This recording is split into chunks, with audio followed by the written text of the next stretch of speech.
Bonjour à tous et bienvenue sur ma chaîne les amis. Alors je suis vraiment désolé les amis, je n'ai pas pu vous faire une vidéo de la Ferrari d'Aston Martin, je suis vraiment désolé. J'ai eu un week-end très compliqué et un début de semaine ultra compliqué les amis.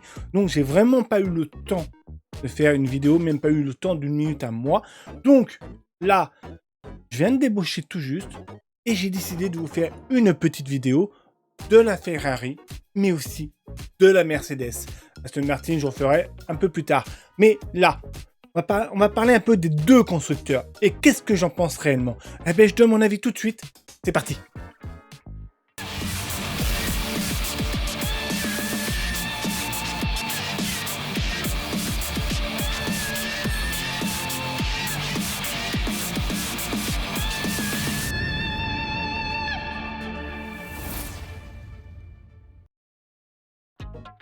Mais avant ça, les amis, je sais, le traditionnel, n'hésitez pas de vous abonner à la chaîne. Et surtout, mettez des pouces bleus, parce que ça aide énormément la chaîne. Pour vous dire, en fait, tout simplement, je pense que vous avez dû l'entendre, tous les youtubeurs vous disent, pensez aux pouces bleus. Les pouces bleus, ça aide énormément sur YouTube, en fait, tout simplement. Plus j'ai de pouces bleus, plus la vidéo est reconnue, mieux c'est pour moi. Et mieux c'est pour vous aussi. Voilà les amis, en tout cas, merci pour votre soutien. Mais revenons un peu à nos moutons quand même, revenons un peu. La Ferrari, qu'est-ce que j'en pense? Eh bien tout de suite, hop, voilà, la voilà, on est dévoilé. Et je trouve qu'elle est vraiment très belle, très belle. Alors, il n'y a qu'un débat, mais pour moi la plus belle reste encore l'Alfa Romeo. Excusez-moi, mais au niveau couleur, je trouve que l'Alfa Romeo est très belle. Mais on a encore ce côté un peu baignoire. On sent que, voilà, on sent que Ferrari a trouvé un truc, ça fonctionne. Dans la F1, on a trois catégories. Du moins, on a trois façons de faire. On a la version Ferrari, façon avec baignoire, façon de dire. Hein. On a la façon Red Bull et on a la façon Mercedes qui, pour l'instant, les seuls à le faire. Et c'est vrai que dans les équipes, quand on regarde, ben, c'est à moitié Ferrari et à moitié Red Bull au niveau d'autres équipes. Donc c'est très intéressant de voir que les concepts, il y en a qui copient certains concepts que d'autres, et que pour l'instant, il n'y a pas qu'un seul concept qui fonctionne, mais on dirait plusieurs concepts qui fonctionnent, et ça, c'est très intéressant. Donc voilà, personnellement, il y a des choses à revoir sur cette Ferrari, parce qu'il y a quand même des changements très intéressants, qui est pour moi, encore une fois, une F1 en Ferrari qui montre quoi on peut quand même modifier certaines choses de la voiture qui sont très bons. Même si tu pars sur une bonne base, tu peux encore la rendre meilleure. Et ça, pour moi, ça, c'est très bon. Parce qu'on a eu des voitures comme Red Bull, qui est pour moi une voiture 2022, hein, très vraiment, aucun changement dessus. Hein. Très bien, aucun changement. On a eu, pour moi, McLaren, qui était pour moi un mix plutôt entre une Red Bull et une Ferrari. Réellement. Donc, c'est très compliqué. Et Ferrari qui vient quand même pour prouver comme quoi que, oui, effectivement, on peut réellement faire quelque chose de nouveau avec cette voiture. Et là, je vous montre réellement, voilà, les photos. Tac. Voilà, donc ça, c'est la version 2022 et ça, c'est la version 2023. Qu'est-ce qu'on peut voir? On voit que déjà, en fait, on voit que c'est la version 2023, elle est beaucoup plus épurée. Alors quand je dis épurée, c'est qu'elle est beaucoup plus arrondie. Il y a beaucoup moins d'angle droit, entre parenthèses. Hein. C'est vite dit quand je dis angle droit, mais voilà. On sent que la baignoire, là, c'était vraiment plat. Au niveau de là, c'est beaucoup plus arrondi. C'est pas l'aération. On voit que c'est beaucoup plus fermé, beaucoup plus travaillé. On voit que c'est beaucoup plus creusé au niveau là sur la 2023 que sur la 2022. Donc voilà, on sent qu'il y a quand même vraiment du travail qui a été fait sur cette voiture. C'est une version 2022 mais vraiment améliorée et ça prouve que, encore une fois, que tu peux faire quelque chose de différent. Et c'est ça que j'aime bien franchement chez Ferrari parce que ils ont prouvé qu'on pouvait faire beaucoup de changements sur une voiture sur une très bonne base. Parce que là, on va être très clair, moi je trouve que la Ferrari 2022, elle avait vraiment une très bonne base. Hein. Simplement, c'est qu'elle avait des problèmes de fiabilité, ils étaient obligés de descendre un peu le moteur. Mais dans l'ensemble, la base était très bonne. Et si on regarde encore, il y a quand même pas mal d'améliorations. Une vue ici, là, tac, on voit que, voilà, là c'est beaucoup plus penché. On voit que ça remonte un peu comme un grand 8. Vous voyez, tac, et ça remonte là. Franchement, je trouve vraiment bien travaillé. C'est pareil, je trouve que par exemple l'Alfa Romeo, elle est très bien travaillée aussi. Je trouve que l'Alfa Romeo pour l'instant c'est une des plus belles. Pour l'instant, je mettrais en ordre, hein, je mettrais Alfa Romeo au niveau de la beauté, je parle. Alfa Romeo, Ferrari et Mercedes, réellement. Et puis AlphaTauri aussi, je la trouve vraiment très belle au niveau de ces nouvelles couleurs un peu légèrement différentes. Donc voilà, donc on peut voir vraiment que là, par exemple, ouais, je trouvais que là, par exemple, c'est beaucoup plus, comment dire, étroit, beaucoup plus carré, on va dire, entre parenthèses. Là, c'est beaucoup plus arrondi. Moi, j'appelle que c'est plus soucoupe volante, ce côté-là, que ce côté-là. Donc, on voit vraiment que, voilà, c'est travaillé. On voit que la 2023 a l'air vraiment mieux que la 2022. Du moins, je l'espère. C'est tout ce que j'espère vraiment. Mais on sent vraiment que, voilà, il y a des modifications qui ont été faites. Et ça, c'est une très bonne chose, comme on peut voir sur cette photo-là. Hein.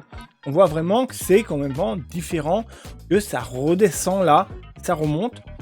Donc voilà, on voit que c'est vraiment, vraiment travaillé. Même là, au niveau des ailettes, là, c'est vraiment, voilà, redessiné. Là, on voit bien, là, par exemple, là, c'est, on va dire, plus étroit, beaucoup plus carré, un peu moins arrondi. Là, c'est beaucoup plus arrondi. Vous voyez, c'est vraiment bien... Moi, je trouve que, franchement...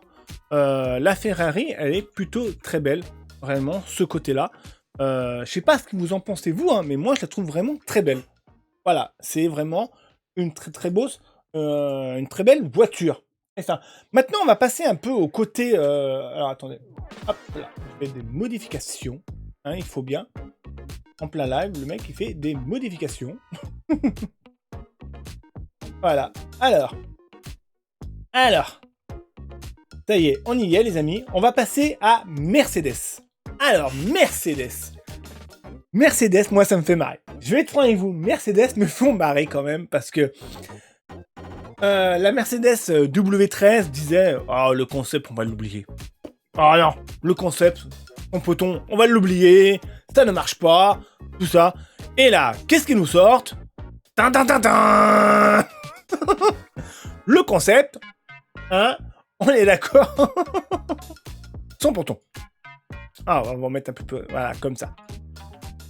Et ça, franchement, ça me fait marrer. Et ça parle déjà de changer... Hop là. On va remettre... C'est les aléas... Voilà. Ouais, voilà. Et là, c'est ça qui me fait marrer. Vous m'excuserez, mais moi, ça me fait marrer, quoi. Mercedes, depuis pendant toute l'année 2022, disait... Ah, on va pousser le concept à fond. Oui, ça va marcher. Et puis, en milieu d'année, hein, deuxième partie d'année, ouais, non, mais, non, on va abandonner le concept, hein, marche pas du tout, on va abandonner le concept. Hein. Et puis là, en 2023, il nous sort la même voiture. Je m'excuse, mais c'est juste que ça me fait un peu marrer, tout simplement. Alors, je vais être franc avec vous, hein. Je pense que réellement, ça va être modifié. Je pense que Mercedes va revenir avec les pontons. Ça y est, ça a été dit que, de moins. On sent vraiment que Mercedes va devenir, que la W14 va changer. Hein. Comment? On sait pas. Mais je pense qu'ils vont remettre des pontons. Après, je peux me tromper. Hein. Vous me direz ce que vous en pensez. Mais bon, à part ça, je trouve qu'il n'y a pas gros changement. Avec les 2022, et encore une fois, c'est ça que je trouve dommage. Encore une fois, on a vraiment des gros changements sur Ferrari. On voit vraiment qu'il y a des changements. Chez Alfa Romeo, il y a des changements. Red Bull, il n'y a pas. Chez McLaren, il y a un peu de changements. On n'a pas vu Alpine encore. Mais chez Mercedes, il n'y a pas tant de changements que ça. Alors, écoutez, moi, tout ce que je peux vous dire, c'est qu'à l'heure actuelle, oui, elle est noire. Bon, c'est pas non plus la plus belle. C'est clair. Moi, j'attends de voir. Si vous trouvez des différences, réellement, je n'ai pas trouvé. Du coup, entre celle-ci et puis la 2022. Peut-être les pontons, peut-être un peu différents, peut-être. Je sais pas, non, je pense que c'est pareil. Bon, voilà à quoi elle ressemble, réellement. Mais je pense qu'encore une fois, je pense qu'elle ne ressemblera pas du tout à ça aux essais Verno. Je pense vraiment on en aura encore un autre type de Mercedes. L'effet quadrillé, comme ça, l'effet strié plutôt, ça donne un style pas trop mal. C'est plutôt sympa. Mais je trouve que ça manque un peu de couleur. Ouais. C'est pas la plus belle. C'est vraiment pas la plus belle que je trouve. Mais bon, c'est juste que ça me fait un peu marrer parce que, on va être très clair, l'année dernière, ils arrêtaient pas de dire, même Hamilton disait que la voiture, c'était pas du tout la même voiture, ça n'a rien à voir, pas du tout. Totov disait que le concept, et que la W13 là allait partir à la poubelle. Et là, ils nous sortent exactement la même chose. Donc ça, c'est voilà, encore marré. Bon, qu'est-ce que je vous dise dessus? Est-ce qu'ils ont foutu la version 2022 et qu'on aura en 2023 une toute nouvelle version? On se souvient tous que l'année dernière, on nous avait montré une voiture avec des pontons et que aux essais Verno, bizarrement, on n'avait plus de pontons. Donc, est-ce que là, ils vont nous faire la même chose avec une voiture sans pontons et puis qu'on aura des pontons réellement? On sent quand même que, je vais être franc avec vous, on sent quand même que le concept de Mercedes, d'accord, je trouve que réellement ils ont eu du courage, pour moi, Mercedes, de faire une voiture unique. Et ça, pour ça, personnellement, je pense qu'il faut pas leur cracher dessus. C'est vraiment unique. Je pense qu'on a vraiment, encore une fois, on a quand même 3 constructeurs qui ont fait des voitures différentes. On a la façon Red Bull, un peu plus, on va dire, classique. Alors, c'est comment dire ça, mais classique, mais bien travaillé, entre guillemets. On a la version vraiment Ferrari, avec baignoire vraiment assez énorme, vraiment assez énorme, bien travaillé sur pas mal de petits domaines. Et on a la version Mercedes, réellement, où t'as pas du tout de ponton, et super bien travaillé sur pas mal de choses. Alors, quand je dis bien travaillé, c'est au niveau des traits de la voiture que je parle, surtout. Donc ça, c'est plutôt intéressant, je trouve. Vraiment, dans la F1, c'est que les voitures se ressemblent un peu moins. On a plusieurs concepts, donc c'est intéressant. Et comme on voit même la concurrence, quand on voit, chez McLaren, c'est un mix entre Ferrari et Mercedes et Red Bull. On a Aston Martin, c'est pareil, c'est Red Bull et Ferrari. Ils ont tous un peu la côté baignoire. On attend de voir Alpine, mais on a vu que par exemple As, c'était pareil. Alfa Romeo qui est un mix entre Ferrari, parce qu'avec la grande soucoupe, moi j'appelle la grande soucoupe volante, excusez-moi, mais qui fait tout le rond, et un peu Red Bull. Donc on voit quand même que, voilà, on a d'autres équipes qui essayent de réunir tout ça qui marche dans chaque équipe pour faire quelque chose d'homogène. Et on a le top team, on va dire Red Bull, Mercedes et Ferrari, qui font des choses un peu différentes. Et ça, pour moi, je trouve ça plutôt bien, réellement, pour la F1. Maintenant, encore une fois, que dire? Ben voilà, quoi. Mercedes, pour l'instant, on ne peut pas juger vraiment sur la performance, on ne peut pas juger sur la voiture, que pour moi, ça ressemble quasiment à 100% à la voiture 2022. Vous me direz si vous trouvez des changements, réellement, mais pour moi, c'est la voiture 2022 qu'ils ont mis, comme Red Bull a mis à la version de 2022. Bon, voilà ce qu'on pouvait dire réellement sur ces nouvelles voitures. Réellement, qu'est-ce que vous en pensez? Pour vous, c'est laquelle la plus belle? La Ferrari, pour l'instant, laquelle que vous trouvez la plus belle? Pour moi, alors en top 1, ça va être Alfa Romeo, parce que franchement, je la trouve vraiment bien travaillée, très belle, les peintures. En 2, la Ferrari. En 3, je mettrais énormément l'AlphaTauri, qui est plutôt très classe.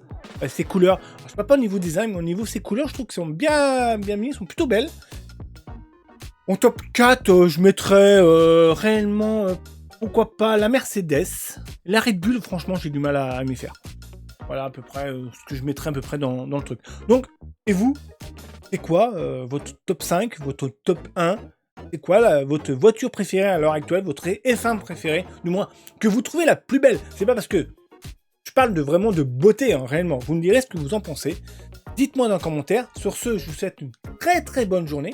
Et dites-moi dans les commentaires ce que vous en pensez de cette vidéo, surtout s'il y a des choses que je dois améliorer. n'hésitez pas de me le dire. Pensez à vous abonner, mais surtout mettre des gros pouces bleus, parce que ça aide énormément la chaîne. Pour ce, je vous dis à bientôt pour une prochaine vidéo, les amis. Allez, ciao, à bientôt!